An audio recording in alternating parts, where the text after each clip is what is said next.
સૌપ્રથમ વાત કરીએ મેઘરાજા આજે દક્ષિણ ગુજરાતને ગમરોળશે તેવી હવામાન વિભાગે આગાહી કરી છે। હવામાન વિભાગની આગાહી અનુસાર દક્ષિણ ગુજરાતમાં સુરત, નવસારી અને વલસાડમાં વરસાદનું ઓરેન્જ એલર્ટ જાહેર કરવામાં આવ્યું છે।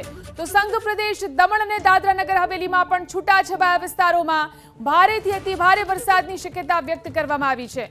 ઓરેન્જ એલર્ટ એ વિસ્તાર માટે જાહેર કરવામાં આવ્યું હોય છે કે જ્યાં 4.5 થી 8 ઇંચ સુધીનો વરસાદ વરસી શકે છે। તો આ તરફ સૌરાષ્ટ્રના 5 જિલ્લામાં ભારે વરસાદની આગાહી વ્યક્ત કરવામાં આવી છે, જેમાં રાજકોટ, જૂનાગઢ, અમરેલી, ગીર સોમનાથ અને ભાવનગરમાં ભારે વરસાદ વરસી શકે છે। તો મધ્ય ગુજરાતમાં વડોદરા, છોટાઉદેપુર, પંચમહાલ અને દાહોદ જિલ્લા માટે પણ હવામાન વિભાગે ભારે વરસાદની આગાહીની સાથે યલો એલર્ટ જાહેર કર્યું છે।